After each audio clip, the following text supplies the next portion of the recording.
यहाँ पे cooperative college का एक सम्मेलन था, उसमें एक महिला को पूछा गया कि आप किस लिए यहाँ आए, तो बोले मोदी जी से मिलने आए हैं। मतलब उस महिला को, पढ़ी लिखी महिला लग रही थी, उस महिला को झूठ बोल कर लाया गया और कहा गया कि मोदी जी की सभा है, आप आ जाइए। उनको नहीं बोला कि भाई यहाँ स्थानीय एमएलए है, वो बुलाया आपको। तो इस तरह से इनकी ये इस तरह राष्ट्रीय पार्टी का ये लेवल है राष्ट्र पर। तो यहाँ कुछ भी संभव है भैया। पूरे हिंदुस्तान में +2 स्कूलों की संख्या सबसे अगर कम है तो बिहार में 14 करोड़ की आबादी है, और मटिहानी में +2 का स्कूल का होना चाहिए कम से कम। यहाँ पर एक मतलब 5 किलोमीटर के अंदर 2 स्कूल होना चाहिए। यहाँ 5 किलोमीटर नहीं 15 किलोमीटर 2 स्कूल है। एनडीए सरकार में कुछ भी हो रहा है, आप देख रहे हैं। जो हम हमारे प्रशांत जी बोलते हैं मंच से, अगले दिन कॉपी हो जाती है। प्रधानमंत्री पलायन की बात करने लगे कि यहाँ का बच्चा यहीं रोजगार करेगा।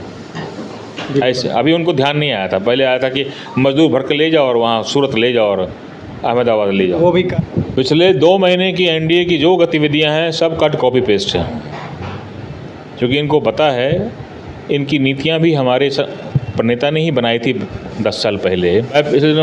पिछले एक महीने पहले एक सभा की थी मैंने नूरपुर में, यहाँ चकबल्ली गांव में, इसी पंचायत अपना असेंबली में। वहाँ 2-4 महिलाएं रो रही थी कि उनके बच्चे का जो स्वास्थ्य खराब होगा गंदा पानी पीने से। वहाँ सरकार 15 साल रही है जदयू की, उसके बाद फिर 5 साल जदयू की रही है। आप देखें इनके नेताओं ने क्या किया, कभी एक बार देखने भी नहीं गए। नमस्कार, आप देख रहे हैं बेगूसराय खबर। मैं आपके साथ सौरभ कुमार। आज हमारे साथ एक ऐसे शख्स मौजूद हैं, उनसे आज बातचीत इसलिए करने आए क्योंकि जनसुराज जो कहती है, क्या कहती है, आगे क्या करने वाले हैं, उस पर भी चर्चा करेंगे। हमारे साथ हैं अधिवक्ता कुशेश्वर भगत, जनसुराज के संभावित उम्मीदवार मटिहानी विधानसभा क्षेत्र के। सबसे पहले सर, हमारे चैनल में आपका बहुत बहुत स्वागत है सर। आपका बहुत बहुत धन्यवाद सौरभ जी, और मैं बहुत खुश हूँ कि आप इस 6 वर्ष की यात्रा जो आपके चैनल की जो है वो बहुत ही अच्छी रही, और आने वाला समय भी आपका बहुत बेहतर रहेगा। और ऐसे जनता के मुद्दों को सरोकार और सरकार के साथ जोड़ते रहें, और जनता का इससे लाभ होता रहेगा। और मीडिया में जो भूमिका आपकी है बहुत सराहनीय रही। बहुत बहुत धन्यवाद आपको सर। सबसे पहला नंबर ये हम आपसे पूछना चाहेंगे, अभी तक मटिहानी विधानसभा क्षेत्र में चर्चा 2 लोग की हो रही थी, तीसरा जनसुराज आ गई है, तो इस पर आपका क्या लगता है, इस बार मटिहानी पे जनसुराज का कब्जा होगा? देखिए, हम दिलों पर कब्जा करना चाहते हैं, हम मटिहानी पे कब्जा नहीं करना चाहते। कब्जा करने वाले लोग हैं बहुत सारे जो करते आ रहे हैं। हम दिलों को छूना चाहते हैं, दिलों तक पहुंचना चाहते हैं। और जनसुराज की जो परिकल्पना है, हमारे प्रशांत जी का जो विज़न है और मिशन है बिहार के प्रति, बिहार के लोगों के प्रति, वो स्पष्ट है। और हम संदेशवाहक के रूप में आपके ज़रिए, अपने संगठन के ज़रिए पहुंचा रहे हैं, लोगों तक बातें पहुंच रही है। और मुझे लगता है कि ये लोगों को दिलों से जोड़ने का काम है हमारा। कब्जा उसी को मानते हैं। बाकी कब्जाधारी लोग जो हैं बैठे हुए, उनका समय अब आ गया कि वो खाली करें सिंहासन, चूँकि जनता आ रही है। सर, जनता, हम लोग ग्राउंड में जाते हैं, फील्ड में जाते हैं, जनता चर्चा कर रही है और ये भी कह रही है कि 15 साल बनाम 5 साल, इस दोनों को भी हटा के अब नई को हम लाना चाहते हैं। ये बहुत अच्छी बात है और बहुत अच्छा संकेत है। आप ग्राउंड पर घूमते हैं, आप लोगों से बातचीत करते हैं, और मुझे भी सूचना आती है, क्योंकि मैं भी कभी यदा कदा ऐसे लोगों से मिलता हूं जो समाज को दिशा देते हैं। वो उनका भी मानना है कि ये 35-40 साल जो हमारी दुर्दशा रही है, राजनीतिक बंधुआ मजदूरी जिसको कह रहे हैं आप, हमारे नेताओं ने भी कहा है, और हम सब समझते हैं कि किसी प्रभाव में आके, किसी कुंठा में, किसी पूर्वाग्रह में, किसी भय में, वो जाति का दबाव हो, कभी मजहब का दबाव हो, बाहुबल का दबाव हो, इससे निकलने का वक्त आ गया। अब आज समाज जो है, हमारा युवा जो है, उनको रोज़गार चाहिए, उनको पूंजी चाहिए, उनको शिक्षा चाहिए, उनको हुनर चाहिए, उनको अच्छा स्वास्थ्य चाहिए, अच्छी दिशा चाहिए, अच्छा रहने का मकान चाहिए उनको, और अच्छा जीवन चाहिए। अब ये नेताओं ने 35-40 साल में अपना जीवन सुधार लिया। अच्छा मकान, अच्छी दुकान, अच्छे खेत, अच्छे खलिहान, अच्छी गाड़ी, अच्छे कपड़े।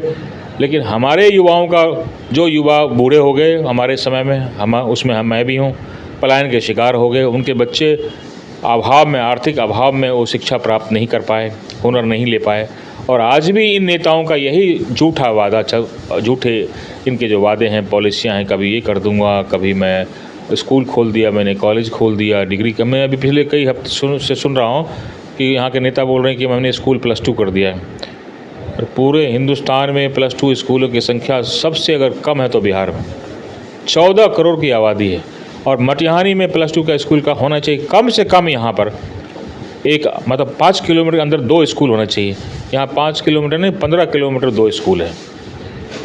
दूसरा, स्वास्थ्य केंद्र के नाम पर कुछ नहीं है यहाँ पर, न सरकार का जो डॉक्टर है, न नर्स है, न फर्स्ट एड है। आधारभूत बात कर रहा हूँ, समस्या है हमारे यहाँ पानी पीने का नहीं। मैं पिछले एक महीने पहले एक सभा की थी मैंने नूरपुर में, यहाँ चकबल्ली गांव में, इसी पंचायत अपना असेंबली में। वहाँ 2-4 महिलाएं रो रही थी कि उनके बच्चे का जो स्वास्थ्य खराब होगा गंदा पानी पीने से। वहाँ सरकार 15 साल रही है जदयू की, उसके बाद फिर 5 साल जदयू की रही है। आप देखें इनके नेताओं ने क्या किया, कभी एक बार देखने भी नहीं गए।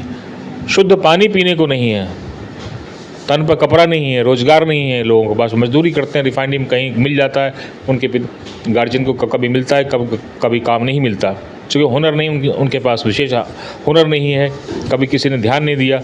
तो इनका काम, जो राजनीतिक पार्टियों का काम रहा है, इन्होंने सिर्फ पार्टी बचाने के लिए, वोट को प्राप्त करने की समीकरण और अपना एक सिस्टम बनाया कि ताकि वोट लेते रहें और ये परिपाटी चलती रहे। तो जनसुराज ये इस परिपाटी को ख़त्म करना चाहती है, जनता के बीच अपनी आवाज़ को रख के उनको महसूस करा के कि ये भाई आपके पास विकल्प नहीं था, अब आ गया है, आप सोचिए, ज़्यादा नहीं, अब ये सिर्फ समझना है आपको। और अपना जो बहुत जो कीमती वोट है आपका, जो आज तक किसी दबाव में आकर दे रहे थे, भय में दे रहे थे, किसी आग्रह से अनुग्रह से दे रहे थे, अब आपको अनुग्रह, आग्रह और भय और इसका खौफ की ज़रूरत नहीं है। आपको अपने दिल पर हाथ रख कर देना है कि आप अपने भविष्य को तो ठीक कर पाए नहीं कर पाए, जो पीढ़ी हमारी सामने है उसको कम से कम देश समाज में अच्छा जीवन जीने का हक मिले, उसके लिए जनसुराज से जुड़ें। आप हमारे को वोट दे ना दे, लेकिन उनको आप वोट दे सकते हैं जो आपके बच्चों के लिए बात करें, आपके बच्चों के रोज़गार के लिए बात करें, आपके यहाँ जो सम्मान है वो मिले, हमारे बुजुर्गों को सम्मान मिले, हमारी महिलाओं को स्वरोजगार के थ्रू आर्थिक रूप से उनको इंडिपेंडेंट किया जाए, एम्पावरमेंट किया जाए। और क्राइम को रोके। क्राइम को रोकने का मतलब है कि जब हमारे युवा शिक्षित होंगे और उनको रोज़गार मिलेगा तो क्राइम कम हो जाएगा। दूसरा, जीरो टॉलरेंस की बात हो, यहाँ के जो क्राइम के लिए पनिशमेंट का सिस्टम हो, वो तो सरकार बनने के बाद एक जुडिशियल रिफॉर्म की ज़रूरत है, वो हम करेंगे।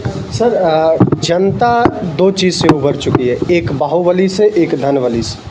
क्या जनता को धनबली और बाहुबली ही नेता चाहिए? देखिए, दोनों चीज़ें समाज के लिए घातक है। आप अफ्रीका में देख लें आप, क्योंकि वहाँ रिसोर्स बहुत है, तो रिसोर्स जहाँ होता है वहाँ पर क्राइम सबसे ज़्यादा, और वहाँ के लोग गरीब होते हैं।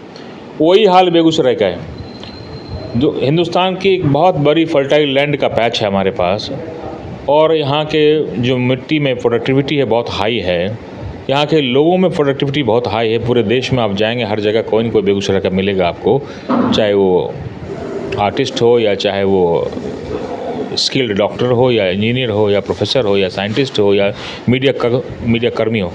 तो उसकी संख्या है लेकिन बहुत कम है। जनमानस में ये बात मानी जाती है कि जहाँ पर रिसोर्सेज ज़्यादा होते हैं और उसका सदुपयोग ना हो, दुरुपयोग होता है। तो इन्होंने दुरुपयोग किया है, बाहुबल जिसका नाम आपने लिया, और माफिया। ये सिस्टम यहाँ बड़ा कामयाब इसलिए रहा कि इनको बहुत आसानी से फले फूलते गए, क्योंकि इनको कुछ का साथ मिला और कुछ का साथ इन्होंने जोड़ लिया। तो इनकी नीति यही रही कि कुछ को साथ कर लो, कुछ को तोड़ो फोड़ो और साथ करवा लो। तो इस पर इनकी राजनीति रही है, जो इस हमारे लिए घातक रहा है समाज के लिए। इसी यही कारण है कि हमारा आज भी मटिहानी जो है पृष्ठभूमि पर, देश के पृष्ठभूमि पर नहीं आ पाए। सब कुछ होने के बावजूद भी शिक्षा, संस्कार, इतिहास, गौरवशाली इतिहास है हमारे प्रदेश का, हमारे इस कस्बे का जो हमारा एरिया है, उसके बावजूद भी हम उस श्रेणी में, यहाँ के लोग का रिस्पेक्ट पूरे भारत में होता है, लेकिन यहाँ के लोगों का रिस्पेक्ट यहाँ नहीं हो रहा है।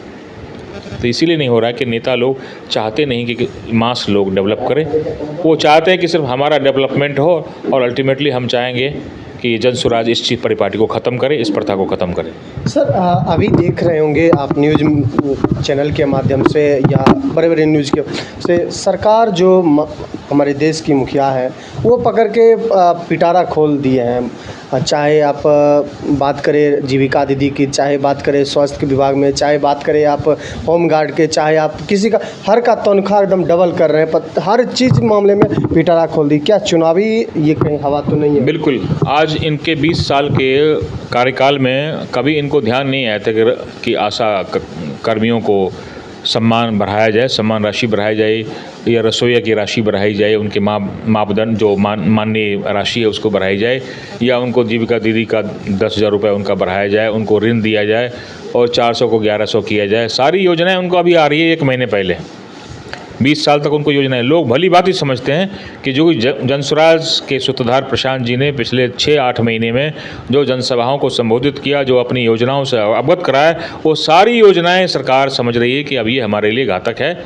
इस सरकार को जाने का तय हो चुका है, इसके जाने का समय हो चुका है। इसीलिए ये चाह रही है कि कुछ न कुछ कैसे भी करके आप एक सीधा सा बात सौरभ जी समझिए, आप सरकारी खजाना खाली है, कहा गया है। 6 महीने पहले भी कहा था बजट के टाइम में, शिवराज चौधरी ने कहा कि हमारा डेफिसिट बहुत बड़ा है। अब ऐसी कौन सी लॉटरी लग गई बिहार सरकार की कि योजनाओं में जो हज़ारों करोड़ रुपए का जो योजनाएं घोषित कर रहे हैं, कहाँ से लाएंगे ये? ना इनके पास कोई बेस है, ना इनके पास कोई फार्मूला है, ना इनके पास कोई पद्धति है। सिर्फ अखबार में योजनाएं, 4 मंत्री बैठ गए, योजना चला दिए, लोगों को कुछ रिम्बर्स कर दिया सितंबर महीने में, ताकि वोट अक्टूबर नवंबर में वोट लें। उसके बाद योजनाओं में काफ़ी संशोधन होगा, विलंब होगा, जिससे बिजली वाला काम हुआ, 125 यूनिट किया। आज देखिए बिजली 4 घंटे आ रही है, जहाँ 20 घंटे आती थी वहाँ 4 घंटे आ रही है। तो आपके सामने ही छलावा है। तो ये 1100 जरूर देंगे, चूँकि 400 को 1100 उनको लेना है, महिलाओं से वोट लेना है, वो उसमें रखेंगे वो सबसे आगे। तो ये पूरी तरह से गुजरात मॉडल पर काम कर रहा है। तो गुजरात की पॉलिसी यहाँ चलने वाली है, वो पॉलिसी सिर्फ लुभाने वाली पॉलिसी। गुजरात की पॉलिसी फैक्ट्री वाली नहीं चल रही है, झूठ बोलने वाली पॉलिसी चल रही है। तो मोदी जी की ये सिर्फ डेस्परेशन दिखाती है। ये कुछ देना चाहते हैं बिहार को, के नेताओं को देना चाहते हैं, बिहार को कुछ देना नहीं चाहते हो। बिहार को सिर्फ ट्रेन देते हैं कि यहाँ से श्रमिक बाहर जाएं और काम करते रहें।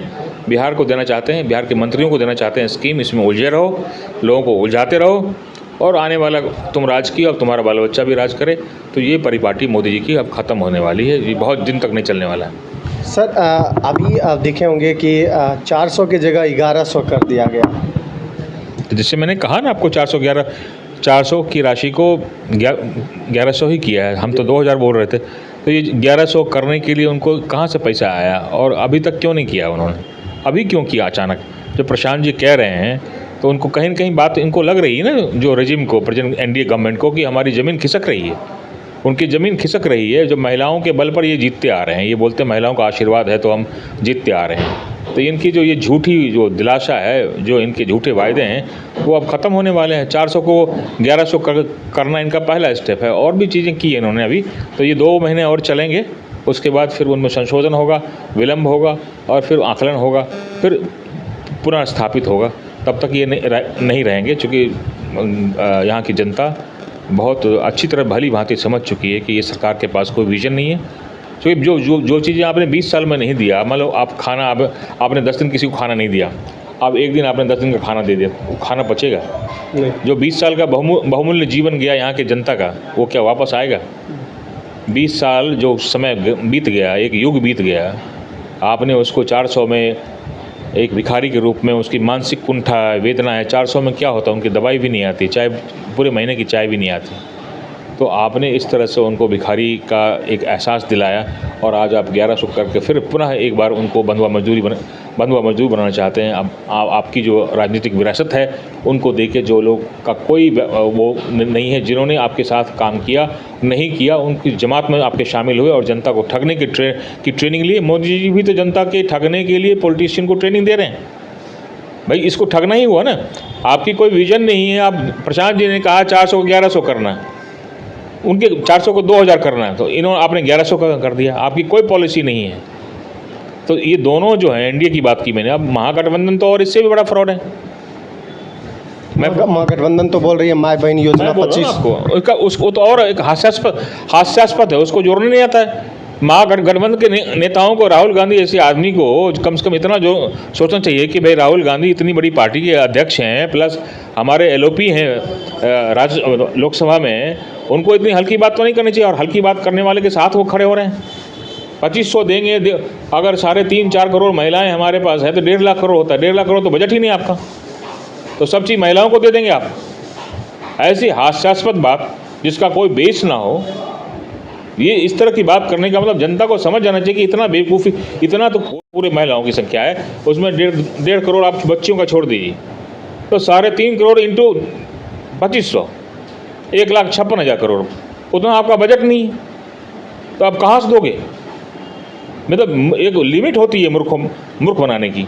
राहुल गांधी ने मतलब वो चीज़, उनको क्या मजबूरी है, हमें तो बड़ी हैरानी होती है और गुस्सा भी आता है। कांग्रेस ऐसी पार्टी, देश की राष्ट्रीय पार्टी है, वो ऐसे लोगों के साथ जुड़ी हुई है जो लोग सिर्फ और सिर्फ बेतुकी बातें करते हैं। भाई 2500 कहाँ से देंगे? आपके पास 1 रुपया है तो आप 1.5 रुपये कहाँ से देंगे? सर, जनसुराज कहती थी कि हमारा अगस्त ही माह में सूची आ जाएगी जनसुराज की तमाम कंडे, अभी तक विलम्ब हो रही है, क्या वजह है? सौरभ जी, मैं बताऊं, सबसे पहले हमारा आएगा, आप बेफिक्र रहें, नवरात्र से पहले आपके पास ये सूचना आ जाएगी। और ये जो लोग सोच रहे हैं कि जनसुराज में जहाँ जो कहीं नहीं मिलेगा वहाँ उनका आश्रय यहाँ पर है, ऐसी बात नहीं है। ये आश्रय जनसुराजियों का है, जो जनसुराजी अपने इस 2-3 साल में जो खून पसीना बहाए हैं, उनके लिए पार्टी है। पैराशूट लैंडिंग यहाँ नहीं होगी, ना ही कोई दिल जले आएंगे बाहर से, ये सब चीज़ नहीं होगी। जनसुराजियों की पार्टी होगी। जनसुराजी 95% जनसुराजी जो हमसे जुड़े हुए हैं वही रहेंगे, और 2-4-5% जो है, जो लोग राजनीतिक उत्तराधिकारी के रूप में अपने आप को मानते हैं, समाज में जिनका स्थान है, और उनका भी जगह है, 5% उनका भी जगह है। सर, सुनने में आ रहा प्रशांत किशोर जी का फिर आगमन बेगूसराय में होने वाला है, कब और कहाँ होने वाला है? 10 तारीख को आ रहे हैं बछवाड़ा के भगवानपुर प्रखंड में, और बहुत बड़ी सभा हो रही है। और चूँकि वो एक बचा हुआ एरिया था, उनका प्रशांत जी का आगमन वहाँ नहीं हुआ था प्रत्यक्ष रूप से, तो इसलिए हम सब तो कार्यकर्ता तो पहुँचे हुए हैं, लेकिन उनका एक संबोधन बाकी था, वो हो रहा है 10 तारीख को। सर, लोगों का कहना है कि सर 2 विधानसभा ऐसे हैं अभी तक वहाँ नहीं पहुँचे जहाँ बीजेपी की सरकार है, ऐसा क्या लगता है कि ये, आप क्या कहना चाहेंगे इस पर? आप एक बछवाड़ा विधानसभा, एक बेगूसराय विधानसभा, जो कि बीजेपी की विधायक है। नहीं, ये तो एक आपके पास एक आकलन या कोई रिपोर्ट होगी। हमारा आकलन जो डाटा कहता है कि हमारी प्रायोरिटी जहाँ पर है, जिन जगहों पर हमारी बात लोग सुन रहे हैं, समझ रहे हैं, रिस्पॉन्ड कर रहे हैं, हमारे लिए सब बराबर है। बेगूसराय के 7 विधानसभाओं हमारा समान रूप से प्रचार प्रसार चल रहा है। हमारे जनसुराज के नेता कार्यकर्ता सब लगे हुए हैं। प्रशांत जी के आने या ना आने का एक दौर है कि उनके पास समय कम होता है, और उस प्रोटोकॉल में ये जो दोनों सभाएं हैं, ये आने वाले समय में आपको दिखेगा। और किसी सरकार के होने ना होने से हम तो एनडीए को कुछ मानते ही नहीं है। भाई एनडीए तो पूरी तरह विफल रही है। बेगूसराय में उनके पास कुछ नहीं है। उनके पास ना कोई स्ट्रक्चरल पॉलिसी है, ना उनके पास कोई अप्रेजल है कि अब उसको अप्रेज कर सकेंगे। बेगूसराय में हमने उनके लॉ एंड ऑर्डर यहाँ पर हाईएस्ट ऑर्डर पर है। मतलब आप समझ सकते हैं कि क्राइम जो है बिहार का सबसे बड़ा क्राइम जो सिटी है आज में बेगूसराय रह गया। एक तो पहले हमारा टैग था सबसे पोल्यूटेड सिटी इन इंडिया, सबसे प्रदूषित शहर इंडिया का बेगूसराय। अब है सबसे क्राइम का प्रोन एरिया, क्राइम से प्रभावित, हर पल कुछ न कुछ हो रहा है। जिस आदमी को देखें इसका परिणाम, और इसका जो आपको दिखता है कि समाज में क्या चीज़ इन लोगों ने किया है हमारे समाज के साथ। हमारे युवा क्राइम से जुड़े हुए हैं। हम उनको इसलिए बोल रहे हैं, युवा बोल रहे हैं, कि चूँकि उनको आसानी से ये प्रलोभन देके, चूँकि युवाओं को चाहिए क्या, ऊर्जा से भरे हुए हैं, तो यहाँ के नेताओं की कुंठित मानसिकता ने, उनकी विफलता ने, सरकार की जो शराब की जो नीति, जो ये फेक नीति है इनकी, झूठी जो चीज़ें हैं, इससे बेगूसराय का बहुत बड़ा नुकसान हुआ है। बहुत भारी दूरगामी परिणाम इसका होगा। सर, अभी आप देखे होंगे बेगूसराय में सूखा नशा का बढ़ता हुआ आतंक, मतलब एक तरह से आतंक ही कह सकते हैं। सूखा का पूरा एकदम जलवा पूरे यूथ पे पड़ रहा है। इसको आप किस रूप से देख रहे हैं? ये देखिए, एक आपने मूवी देखी हुई उड़ता पंजाब, बिल्कुल, अब उसी पद चिन्हों पर चल रहे हैं ये। अब शराब जो है बैन है, इनके कागज़ों में शराब मिल रहा है। अब नेपाल जो है बहुत दिनों से ताक में था, वहाँ के जो स्मगलर थे वो ताक में थे कि कैसे रक्सौल के थ्रू बिहार को दूषित किया जाए। वो कामयाब हो रहे हैं। सूखा नशा है इसलिए कि वो सस्ता नशा है और वो शराब की श्रेणी में नहीं आता है और उसमें जो इनको डर भय कम लगता है। इसका जो प्रचार हो रहा है, जो ये नशाखोरी बढ़ रही है युवाओं को खास करके, वो इस तरह से ले जा रही है कि आप समझो कि आने वाला 25 साल इससे ख़राब होगा। पंजाब नंबर 1 स्टेट था प्रताप सिंह कैरो के टाइम में, प्रकाश सिंह बादल के आते आते नंबर 6 पर आ गया। उसके बाद पिछले 5 साल में पंजाब का जो पोजीशन है 20 के आसपास पहुंच गया। नशा ने पंजाब के पलायन का सबसे बड़ा पलायन का स्टेट वही है। ये देश के अंदर पलायन नहीं, उनके सारे लोग भाग गए कनाडा, जहाँ मौका मिला वहाँ भाग गए। जो बच गए, जो पंजाब में है, लड़कियाँ और लड़के दोनों सूखे नशे का शिकार हैं। ड्रग रिहैबिलिटेशन सेंटर एक माफिया का अड्डा बन गया। सरकार विफल रही है वहाँ। तो और भी कुछ है, सरकार का मुख्यमंत्री ही अल्कोहलिक है, उसका तो कुछ कहना नहीं है। हमारे यहाँ सूखा नशा की बात करें तो मुझे लगता है कि ये बहुत बड़ा बहुत बड़ी समस्या है जो कि इमीडिएटली इसको ख़त्म करनी चाहिए। अन्यथा आने वाली पीढ़ी, सिर्फ युवा ही ख़राब नहीं होगा, युवा के बाद आने वाला युवा जो है वो बहुत ही बुरा हाल होगा, चूँकि ये शरीर के डीएनए को ख़त्म करता है और जो कुपोषण के शिकार हैं या हमारा डीएनए ख़राब होता है तो हमारी आने वाली पीढ़ी अपाहिज होती है। सर एक आखिरी सवाल सर आपसे। सर अभी देख रहे होंगे एनडीए के तमाम जो दल हैं, कार्यकर्ता सम्मेलन, एनडीए सम्मेलन कर रहे हैं, इसका क्या प्रभाव? ये तो कहीं ना कहीं कहा जा रहा है जनसुराज के लोग कर रहे हैं, ये तो मेरा ही सीख के ये प्रोग्राम कर रहे हैं, आपका क्या राय है इसमें? पिछले 2 महीने की एनडीए की जो गतिविधियां हैं सब कट कॉपी पेस्ट हैं, क्योंकि इनको पता है इनकी नीतियां भी हमारे नेता ने ही बनाई थी 10 साल पहले। अब उसको ये रिवाइव करने की कोशिश कर रहे हैं और जो हमारे अभी की नीतियां, उनको एक चीज़ नहीं पता कि जो जेनेसिस है, जो आदमी सूत्रधार है, वो तुम्हारे साथ नहीं है। अब कट कॉपी पेस्ट का चीज़ जो होता है, कट कॉपी पेस्ट का नकल ही होता है ना। तो ये कोशिश कर रहे हैं अपना, जो पंडाल लगा दिया, टेंट बिछा दिया, प्रसाद बांट दिया, मिठाई बांट दी, पैसा इनके पास है लूटा हुआ। हमें तो पैसा खुद खर्च करना पड़ता है कमा के, हम पंडाल लगाते हैं अपना कमा के, हमें कोई फंडिंग तो नहीं होती। इनकी फंडिंग सरकार के पास है, लूटा हुआ पैसा इनके पास है, कमाया हुआ तो नहीं कह सकते। तो ये पंडाल बिछा लें या कुछ भी बिछा लें, तो सभा कर लें, मल्टी कैमरा सेटअप लगा लें, प्रेस वालों को बुला के भोज करा दें, अपने ये चूँकि लाविश जीवन जी रहे हैं तो इनके पास रिसोर्सेज है। मोटा मोटी कहने का मतलब रिसोर्स इनके पास ही है ज़्यादा, और ये उस चीज़ को ये सोचते हैं कि इससे हम हथकंडा अपनाएंगे। जनता को बता दें कि एक छोटा सा, कल मैं एक मीडिया बाइट देख रहा था, एक यहाँ पे कोऑपरेटिव कॉलेज का एक सम्मेलन था, उसमें एक महिला को पूछा गया कि आप किस लिए यहाँ आए, तो मतलब मोदी जी से मिलने आए हैं।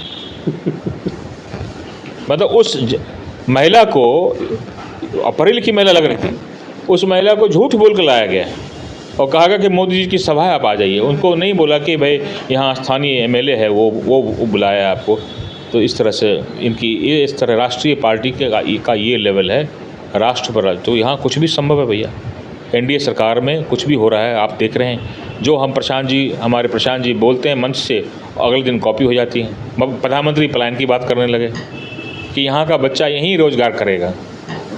ऐसे अभी उनको ध्यान नहीं आया था, पहले आया था कि मजदूर भर के ले जाओ और वहाँ सूरत ले जाओ और अहमदाबाद ले जाओ। वो भी कह रहे हैं कि इस बार छठ पूजा में आएंगे तो कम से कम 50% युवा को हम बिहार में ही रोक लेंगे। कितनी बड़ी बात है, कितनी खुशी की बात है ये कि प्रशांत जी के जो वक्तव्य हैं उसको विजडम मान रहे हैं। प्रधानमंत्री ऐसे नेता, राष्ट्र के नेता हैं, वो प्रधानमंत्री हमारे भी हैं, तो उनको कॉपी करनी पड़ रही है प्रशांत जी की बात है। तो ये हमारे प्रशांत जी के लिए, हमारे जनसुराजियों के लिए, अब बिहारियों के लिए गर्व की बात। बहुत बहुत धन्यवाद सर। आपका बहुत बहुत धन्यवाद।